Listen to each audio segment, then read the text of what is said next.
You think about financial freedom, I think it's super important to define that. What is that for you? Not what is it for, all kinds of other people, but just for you. For some people, financial freedom means not working anymore. For other people, it means working at a job they love instead of the job they have. For some people, it means millions of dollars in the bank. For some people, it means, multiple real estate properties.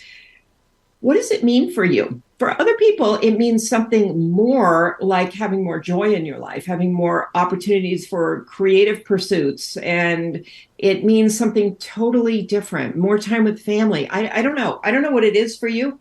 What I do know is people like to put these vague terms out there. I want financial freedom. And I want to warn you against that because it's kind of like saying, want a really great guy. Well, what does that mean? You've got to figure that out. Your relationship with money matters. I'm Michelle Perkins, and this is the Money and You podcast, where I will be breaking down your relationship with money, offering tough love money tips, and a money dating plan that will focus on lifting the barriers to success to help pave the way for better money practices and increased wealth. It's time to take control to live a limit-free life. It starts today. Hello, hello. Welcome to the Money and You Show. I'm Michelle Perkins, your host. And we're going to do a short solo show today because I really want to talk about the fact it's December 6th. And I really want you to set yourself up for more financial freedom in 2024. Not to mention having a good month. And so I'll tie those together in this show. But I really want to talk first about your money mindset. And that's what I love to talk about the most, your relationship with money, how you're thinking about money, how your beliefs around money are either, static or they're evolving a bit to help you. Because I feel at this time of the year that it's really important to reiterate the idea that your money mindset, the way you think about money and the way you interact with it, the way you talk about it, that is all really the most important thing. I hate to say it, and this doesn't, maybe there's a small percentage of people for whom this doesn't matter, but I would say for the vast majority of people, without the right mindset around money, which I'll define that in a minute, it's almost impossible for anything else to work. The other aspects of building wealth and getting more money and doing practical things that build your financial situation in a better way, they just don't happen without the right mindset, or they happen for a bit. It's sort of like, you move a little bit and then you stall out, and then you move a little bit and things go backwards too far. So there isn't a consistent kind of increase in how you're operating with money and how you're building your financial wellness for the future. So, money mindset, people don't talk about it enough. People don't understand it very well. And that's a huge part of why I do this show and why I do my Money Date program.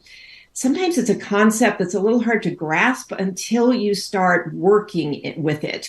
And so that's why I put my Money Date program together, because you'll really understand by the end of that program what it means to really have a relationship with money and a good mindset around money and the value of that. And once again, that is the foundation. Without that, you can do all kinds of things, but you'll tend to fall back into old patterns or fall back to a set point that's comfortable for you. It's all about believing new things about money and interacting with money more and getting to know it and having it kind of be with you in life as your ally and your support system so that you can reach your goals and dreams. And so your mindset has to be there. If you don't believe that you can create money, if you don't believe that you can work with money or understand money or any of these things, are all going to stop you. And as you move ahead in life, the people listening to the show typically are ambitious people or people who are they're seeking more joy, more abundance, better work lives, great businesses. And to do that, your money mindset is key. Otherwise, it will create a barrier. if it's negative, if you don't believe that you can accomplish these things because of money. When you think of money as being that thing that's going to stop you, it will. And so there's a lot of work that goes into changing your mindset and your relationship with money. The relationship part is that part of the way you think about it, the way you interact with it, the habits you develop, the way you communicate about it. That's the relationship piece. And the mindset piece is, they're together, they go together, but the mindset pieces is very much to the thoughts you have around money, the background that you have with money that might contribute to your thoughts and ideas and beliefs around money about what's possible. How can you get to next levels in your life if your beliefs are such that they stop you at a certain point? They'll allow you to get to one point, but not beyond that point. And that's where a lot of people have problems. They think that they have goals that they are excited about, but usually they're reachable. They aren't visionary kinds of goals that allow them to think way beyond what they think is possible. And if you have the right money mindset, you'll know that even if you don't have the slightest idea how you would make something happen, you will allow yourself to entertain that and to get to that next level that sounds so just, kind of crazy big for you in this moment. And a good money mindset will allow you to think that much bigger. And I want to stop there and talk about bigness. Like, everybody thinks your business has to be so big and everybody wants to scale. And I had a really interesting conversation with somebody this week about, what if I want a really successful business that will bring me the financial freedom I want, but I don't want it to be huge. I don't want it to be so, complicated and intricate that it's just more than I can take on, or in my mind, like it's just too overwhelming to even get started with. So, you can have big dreams with small goals, if that makes any sense. The goals that you set for yourself to reach these big dreams can be small and sometimes need to be small for you to get started. So I just want to give the dreamers out there, even like myself, permission to think small. Think small, tiny actions and goals just to keep moving you forward. Because oftentimes when people are telling us to think too big, and we have this grandiose idea of a business in our head, we can't really take steps because it's we don't even know what to do. It's so big. So break it down, think small, tiny steps. You can also do that with money. Sometimes we think to ourselves, oh, I want financial freedom. I want wealth. I want, for my financial life to be great. First of all, these are really vague terms and they mean different things to different people.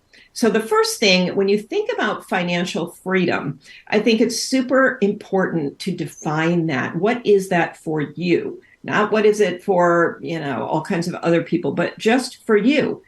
For some people, financial freedom means not working anymore. For other people, it means working at a job they love instead of the job they have. For some people, it means millions of dollars in the bank. For some people, it means, multiple real estate properties. What does it mean for you? For other people, it means something more, like having more joy in your life, having more opportunities for creative pursuits. And it means something totally different, more time with family. I don't know. I don't know what it is for you. What I do know is people like to put these vague terms out there. I want financial freedom. And I want to warn you against that, because it's kind of like saying, I want a really great guy. Well, what does that mean? You've got to figure that out. What are you really asking for? You're putting this out there into the universe because you're asking for something, and you're asking for something of yourself. And if you don't really know what that is, if you can't break it down into the nitty-gritty of what that means, it's unlikely that you're going to be able to even find a pathway to it.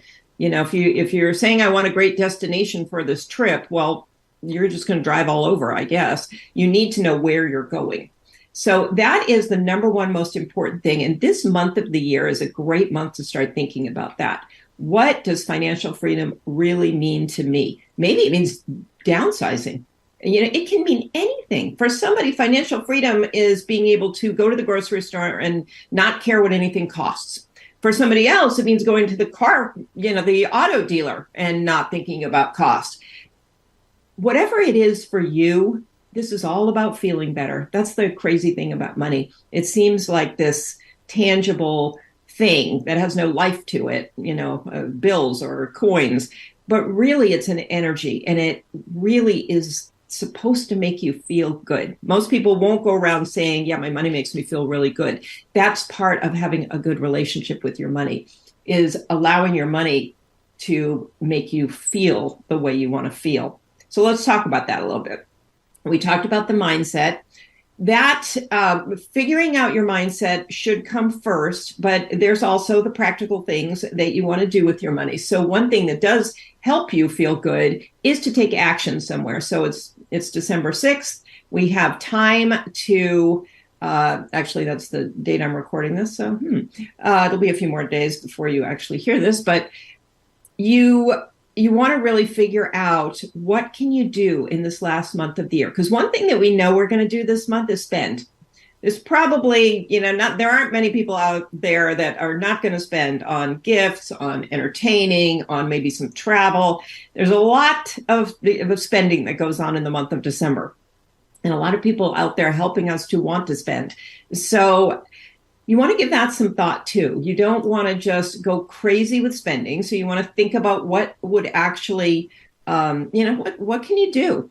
I don't like to say what can you afford, but what can you do that will feel within your, I don't want to say budget either, but within your spending plans. So I think it's really important to think about that ahead of time.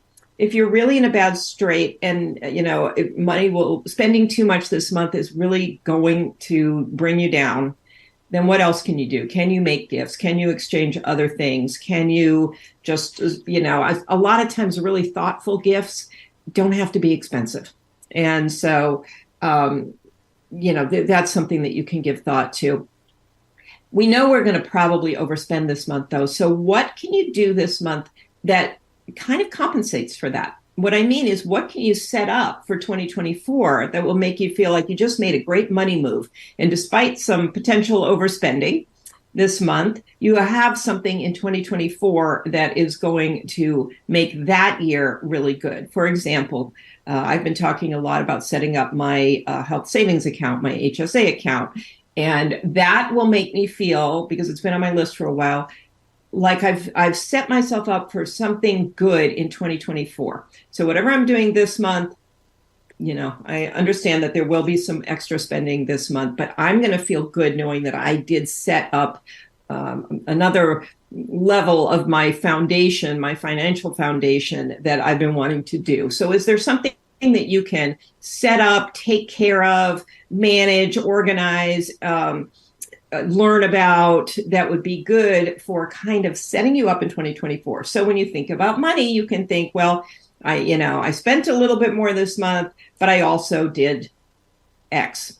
Now, I'm talking about that because we want to talk about our thoughts, right? So a lot of times when things happen, as humans, this is just what we do. We focus on the negative. So maybe there's something financially that went wrong this year. It's really easy to fixate on that. This always happens. I was talking to someone and she was saying, there was a big expense. There was, a maintenance problem, cost them $20,000. And what people were saying, what she was saying about this was, oh my gosh, this is what always happens. Now, that isn't a helpful mindset, really, because sure, we have things that happen. Things break. Things need to be fixed. We all know this. But when we fixate on that and we make it mean, no matter how much I save or whatever, something's going to come along and take that money. That's a mindset. That's an idea based on evidence, based on something that happened, that's what always happens. Well, it does happen, but we forget in that moment. There might be a huge array of great things that have happened, things that have gone well this year, but as humans, we're going to fixate on that one negative event. So it's important to ask yourself, okay, that happened, but what good things did I accomplish this year with my money? And I think at the end of a year, it's super important to think about what you did this year that was a plus, or what happened. Did you get a raise? Did you get a new job that pays more? Did you, you know, what happened this year financially that was good, that was a positive, that is moving you forward? And sometimes we just skate right by those things and we just go back to focusing on the problems. So it's important at the end of the year, too, to set yourself up for the next year, to remind yourself, yeah, I did take control this year. I did do X, Y, and Z. I did improve, whatever aspect of your financial wellness that you improved on. Very important. We're all going to have ups and downs. Nothing's going to go in a straight line. But I think what you want to see are some ups and downs, but overall, kind of an overall increase in your financial security, wellness, well-being. And that makes it all feel like it's going in the right direction. Let's see, what else did I want to talk about? I wanted to talk about, let's just talk about this, since I just brought up the negative thinking versus the positive thinking. I think it's important at the end of the year, too, to ask yourself some very simple but very important questions. What went right this year? So what went right? What did you do money-wise, or what happened to you money-wise that actually was a good thing? What went wrong? It's okay to think about those things. That doesn't make you, doesn't give you a negative money mindset. It gives you a reality check. What went right? What went wrong? And what is needed? What is needed next year based on those two things? You might want to do more of what went right. You might want to figure out with what went wrong how you can change something. So what is needed in 2024? And that is a really simple question. If you've done the work of thinking of what went right and what went wrong, what is needed will start coming to you. And if you can't think of what is needed, you can get help with that. I mean, absolutely. People, they have coaches for everything else. It would be great to have a money coach, and that's what I am. And it's really important sometimes to get other people's thoughts and ideas on what you could do with your money. And I don't mean advisement so much as just bigger, broader ideas based on your goals of what you could be doing to improve your financial wellness and your financial situation. And let's see, there are some other, keep forgetting. Okay, sorry about that. What about doers and visionaries? Let's think about that for a minute, because this was another conversation that I had, and I found it very interesting in the context of money. So people are usually fall into one of these two categories. Either you are more of a visionary, you're full of ideas, you're creative, you're always thinking of ways, new things to do, new business ideas, new jobs, new ways to operate. So if you're a visionary, you are always kind of coming up with new things. There's always something that excites you that you want to either, maybe you want to write a book, maybe you want to build something, maybe you want to do, different kinds of businesses. So you visionaries out there probably know who you are. You're dreaming up new ideas all the time. However, how are you with execution? Because sometimes visionaries are great at coming up with the ideas and a little less good at actually doing the work and executing and implementing a plan. So those are the doers. And the doers are so valuable because they can take a concept or an idea that maybe they would have more trouble thinking of, and they can make it happen. And so for those of you who are visionaries, it's important to find a doer to partner with. For those of you who are doers, it's important for you to have a visionary in your world who can help you see maybe new ideas beyond what you're currently doing. So I think it's important from a money standpoint as well. If it's hard for you to vision, yourself in a different financial situation, a different lifestyle, a different zip code, whatever that is, I think it's important.